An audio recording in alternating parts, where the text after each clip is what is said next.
crowd on playback tonight. We were up to 70.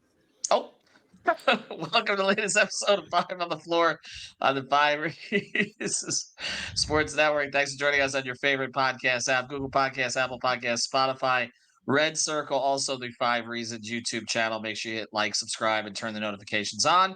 Also, check out the new Off the Floor. The description is right here on the podcast feed, also on YouTube and on the top of the Five Reasons Twitter. That's where you get updates from the hosts during the game, between games, 24/7 chats, all kinds of cool stuff, just $2.99 a month.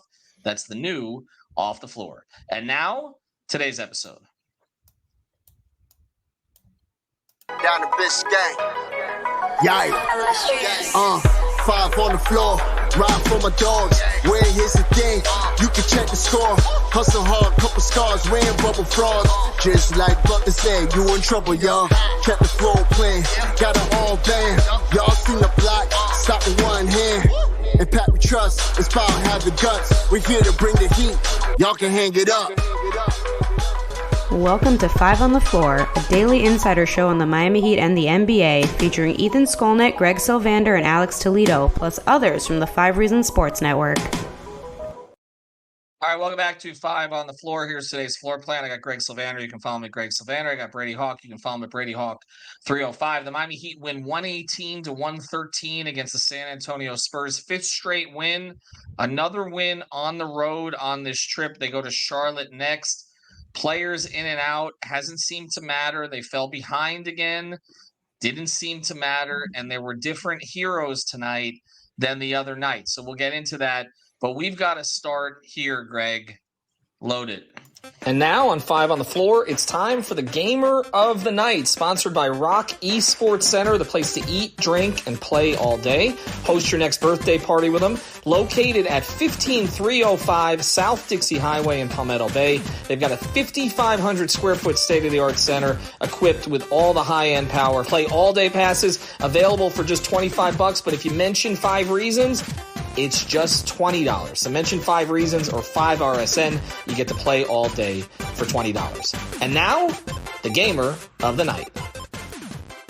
39 minutes, 26 points, 5 rebounds, 4 assists, 8 of 16 overall, 4 of 7 from 3. And that's after he missed, I think, his first 4. Or his first 3 3-point shots and his first 4 shots overall. Duncan Robinson was their best player tonight. And Duncan Robinson has been one of their 3 or 4 best players this season. And that is just a miraculous thing to say at this point. Because this guy's career in Miami seemed done. He was not a rotation player for long stretches of last season. He only really played in the playoffs because Herro was out and they were shorthanded. And then he ended up outplaying Max Strus. But it's the way he's playing. And Brady, I'll go to you first on this because it's like we're taking it for granted right now, but then he's elevating his play. Like he is applying more rim pressure right now than Jimmy Butler is. There's no other way around it. He's making reads while in the paint, and in some ways single-handedly brought them back into this game 3 different times. They fell behind by double digits. Every single time they got back into it, Duncan Robinson was a part of it. Why is this happening? Well, I don't think I have the answer as to why it's happening, but it is happening. I'll say that. I'm glad you mentioned that the multiple runs, because the Heat, I said it on the playback, like it was literally every time that they were making a run, it started with like a Duncan bucket, a Duncan drive, a Duncan sequence of events. Like everything just began with Duncan. He was the reason they got into an offensive flow with that certain pockets of the game. In a game that started where I did not believe that there was an opportunity for them to find an offensive flow, because that's how bad things looked. I was saying on playback in the first quarter, they're going to hit double digits. I did not have much confidence in that. He turned that around, and 100% you're right about the rim pressure. That is the most fascinating thing about all of this, because he 100% probably is a top 3 rim pressure guy on this team right now. Like, if you were to say that to Heat fans a couple years ago, can you imagine what they would be thinking this player was at this stage? Because he is literally doing it off the ball, making good reads, cuts, just getting right in the right pockets. knowing when to cut. But it's also the fact that he just simply just getting the ball at the top of the key and just like getting past people. Like he's just making moves on people and getting to around the rim. He had a nice floater.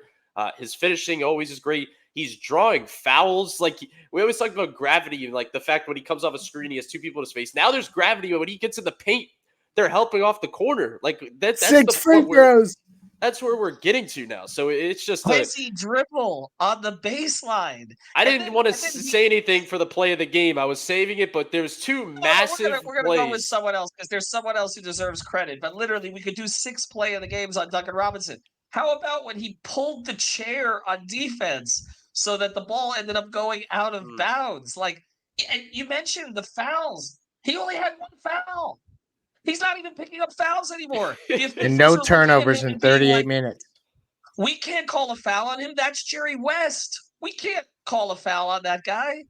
Like, it is. I mean, Brady, you hit on it. But, Greg, we got to go to you because literally everybody wanted this guy traded.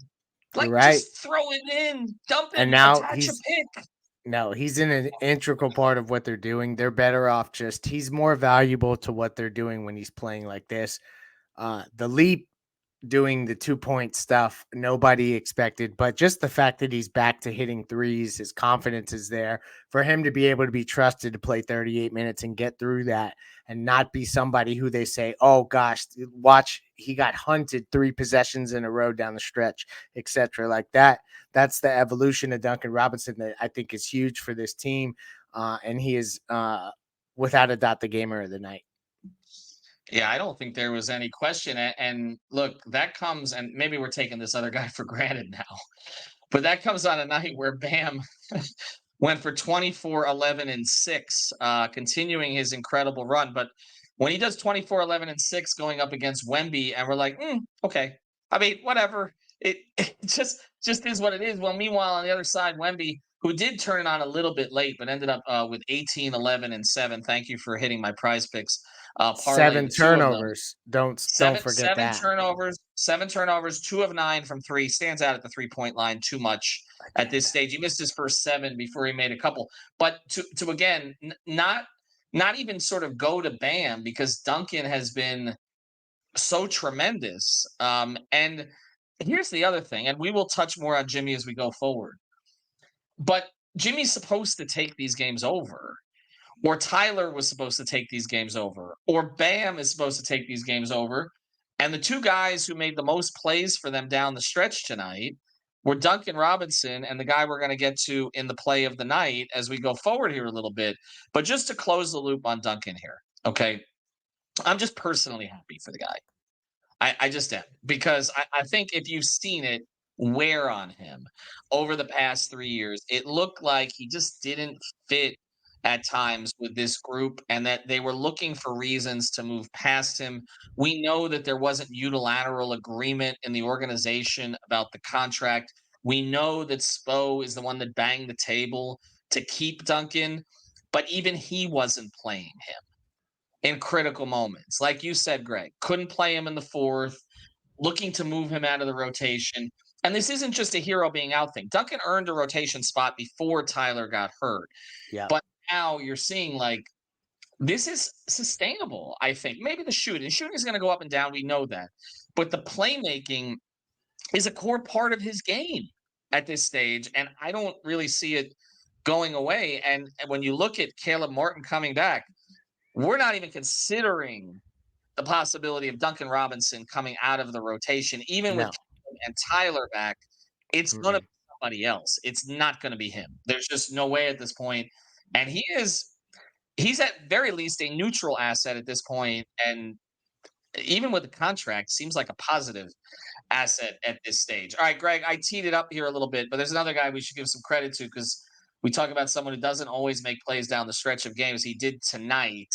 Let's get to the play of the night. And now it's time for the Insurance by Lynette Play of the Night, sponsored by InsuranceByLynette.com, an A-aggressive insurance agency. You can reach out to our friend Lynette at 954-581-8800. That's 954-581-8800 or InsuranceByLynette.com. That's InsuranceByLynette.com with 2 N's and 2 T's. Your best play for auto insurance, homeowners insurance, condo insurance, life insurance, or a retirement program. reach out to Lynette at insurancebylynette.com. There's actually a couple of guys we should cite here because they've gotten a lot of heat from Heat fans lately, and I thought both of them gave them important minutes tonight. One of them was Drew Smith, by the way, who played 27 minutes, was 4 of 9 from the field, 2 of 5 from 3, 12 points, 4 rebounds, 3 assists, was trusted with handling the ball quite a bit with Kyle Lowry sitting. We'll get into that a little bit later in the pod. But also, look, I mean, with Josh Richardson, we've had this debate, it seems like, for 7 years. Before he left, and then obviously now that since he's come back on, like, how playable Josh is down the stretch of games. Because we talked about him as a potential closer. He really struggled to start the season, and it started to bring back memories of struggles that he had in the past when too much responsibility was put on him as a primary scorer, primary player, and mistakes were made. Let's just say it, okay? Stepping out of bounds, other things that he went through. Tonight, there were a couple of plays. I don't know which one of them you guys want to choose tonight, but he helped put this game away tonight. Brady, which one sticks out to you? Definitely the first shot by Josh, because it was kind of the half court. It was a swing. There's about like 7 seconds on the shot clock, and he shoots it over Victor Wembanyama. Like, he shoots it on a tight contest from Wemby and hits that shot out of all shots. Like, that one specifically seemed like the shot. And let me just say real quickly, because I know we want to talk about Josh, but I don't know if I'm leaning Josh for play of the game with the 2 plays that we saw from Duncan. And I know you cited them quickly, but I just want to mention, aside from the half spin baseline into the lay-in, the one where he sends a pump fake on the left wing, dribbles in, pulls back to the corner, pump fake, side steps and shoots, like, he was getting in his bag tonight. So the fact that he's not playing the game is wild. But credit to you for going to Josh, because he has not had the loudest and brightest of moments in general. And the fact that, you know, he had that down the stretch, he had that kind of sequence of events. But that first shot I thought was big. We were talking about on playback, he had decent moments defensively in this one where he was just kind of getting in the way. Felt like he was just kind of running around on the perimeter in a game where they needed that, because you make it too easy for this Spurs team to get the ball inside to these lengthy or offensive players. Like, you're going to have real trouble. So you better kind of cut it off at the perimeter. Josh did a good job of that. So I thought that was we talked about literally yesterday. We said the most important thing from yesterday's game was Josh Richardson. Why? Because I said he's a rhythm player. Like, he plays off when he sees shots go in, he finds a rhythm and he finds a flow. That's why yesterday's game was so important. And I think you saw that in this game. Like, once he kind of found himself a little bit, he trusts his shot enough that he's going to take shots, even if it's over a Wemby contest. So I just definitely noteworthy, because it's a guy that we've been talking about when we keep mentioning when Caleb comes back or all this stuff. He's still not back, and we still have not got any clarity on that situation. So for now, it's Josh Richardson, it's Duncan Robinson, and Jaime Jaquez, and all 3 of them seem to be playing pretty well. Yeah, Jaquez tonight, I'll go through some of the numbers. 32 minutes for Jaime tonight. It's becoming pretty common for him to play 25 plus. 11 points, 6 rebounds, 3 assists, 4 of 10 shooting. Did some Jaime things, some of the cutting, the defense, and all of that. And he did make 1 of 2 open threes. And again, I mentioned Drew Smith, man. Like, here's the thing. It's like, we keep doing this. We keep saying we don't see it with this guy. We don't see it. I still don't completely see it on the offensive end.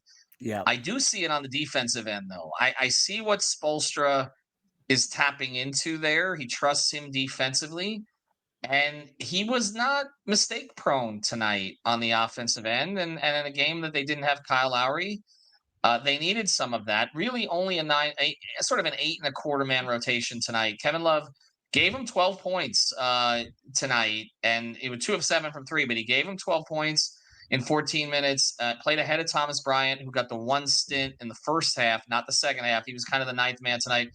Nothing for Orlando Robinson or Jovic. Let's pivot to this quickly, because I feel like this is going to be a complete podcast, Greg, in the next couple of days, and we've got a couple lined up. We've got some topics now because the team has gotten a little bit more interesting. Jimmy Butler tonight, 5 of 14, 1 of 3 from 3, 19 points, 6 rebounds, 4 assists. I mean, dealing with a personal thing that he came into, San Antonio day of game, wasn't with them in Atlanta. There were a couple of bursts. There was the one, the elevation for the dunk, which was emphatic. But it's like, we're having to find them. You know what I mean? Like it feels, We've and had then to. defense. Yeah. He made a big defensive play at the end of the game. We should credit him for that. Sometimes he wins games with his defense, and he forced a turnover there at the end, which was critical. But they're not winning because of him. No. And who knows? Maybe that's actually healthy. I'm spinning it that way because Jimmy can't just be put your cape on and win all the time. I would say, maybe there's moments where it looks like he is lacking the same level of aggression, but then you look at the end of the box score and he has 9 free throws. So he's not being that unaggressive if he's getting 9, free throw attempts. So ultimately Jimmy is just, I think, picking his spots, and he recognizes that certain guys are going. I trust that they'll figure out how to manage that. Ultimately, yeah, you're right. There aren't those plays, the pick sixes that I like to see, the steals that lead to quick action. Some of those have happened, but not a ton. Not like we're used to seeing from Jimmy when he's locked in. And I think that they'll come eventually. I don't want to make too much of it this early. If it's Christmas and we still haven't seen these pops at all, maybe then we start having the dialogue a little further. Brady, how many games do you think that he's played at a high level for him? I just said I literally just put out there, I said the Heat are tied for third in the Eastern Conference, and Jimmy Butler doesn't even care about basketball yet. Like, that's the point this team is at. So, how many games he played above average for him? I mean, none of them pop off the top of your head. I think that's why you're asking this question. Like, I'm trying to think of a game specifically. There's not been that one game. And we were talking about that before. I think that's the difference between this year and past years with Jimmy and his play, is the fact that even if it wasn't consistently, he's never just carried 82 games throughout a season. He was going to play that way. But he always had like a game or two where he would just kind of show you that he still has it in the tank. He shows you he still has that burst. If it's a game in Boston, if it's a game against those teams, that's not been the case this year. He's just kind of doing his thing and kind of floating. So yeah, I don't know if that's been the case, but there was a game. I mean, the one thing I'll give him credit for, and I've been giving him credit for, is even though he doesn't have those like pick sixes and everything, I feel like he's been really good defensively, like in his minutes. Like, he's been active. He's taken most teams' best players, and I've been noting that after each game. Like, that's not something he's done a lot of. Like, even though he has that competitive spirit, he takes the best player in the fourth quarters. He takes the best players in the playoffs. Doing it at the start of a random Tuesday night regular season game has not always been his thing. So the fact that he's doing that this year, got to at least credit him for that one. But yeah, it's not been a loud Jimmy Butler season so far. And hey, that's the positive, because they have Tyler Herro, who's out. They have Jimmy Butler, who doesn't care about basketball yet, and they're sitting in tied for third in the Eastern Conference.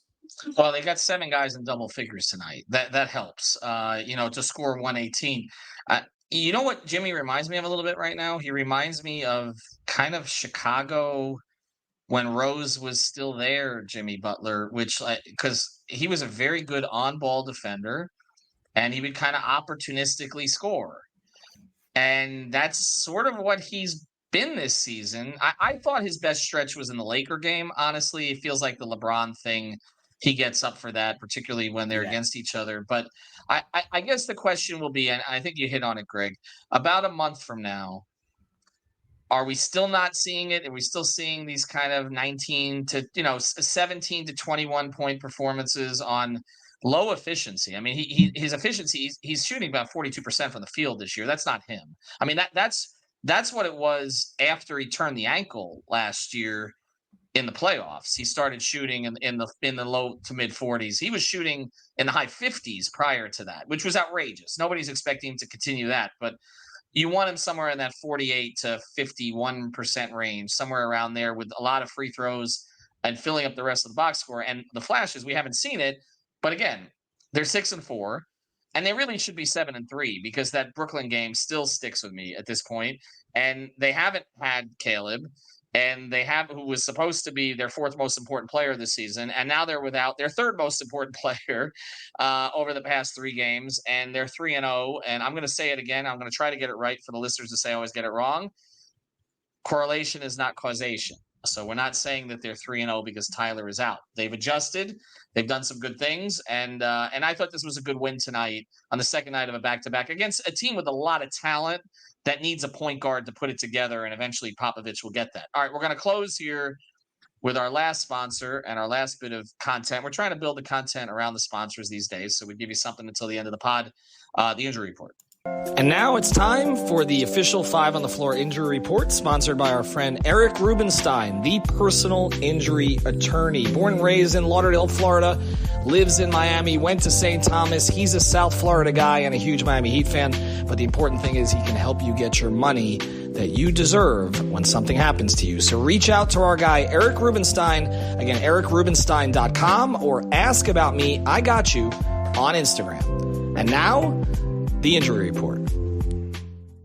All right, so as we mentioned, Jimmy Butler was back tonight, so it doesn't seem to be a lingering concern there. Kyle Lowry sat rest. Again, second night of a back-to-back. He's played a ton of minutes to start this season, much more than we thought he was going to, or I thought they wanted him to, so makes sense. Caleb Martin remains out with a knee injury, but he is on the trip still, and I tend to believe that if they didn't think he was going to play soon, he wouldn't be on the trip. They don't typically bring the guys with him. They leave him back at the facility to work, especially because they've got a home game coming up on Thursday. So we'll see if maybe in Charlotte he gives it a go or gets upgraded in some way. Jovic was healthy today, just a healthy scratch.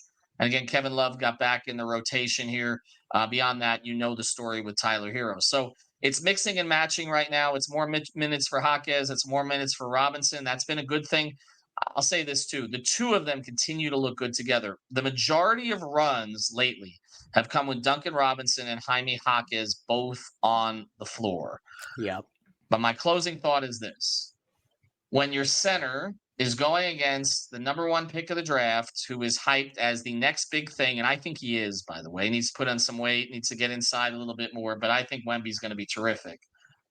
And he gives you 24, 11, and 6 on 50% shooting, and we're like, he's a superstar. We'll probably no talk ceiling about that on the podcast on Monday. Have a good night, everybody. Thank you for listening to the 5 on the Floor on the 5 Reasons Sports Network. After all, someone needs to listen to my dad.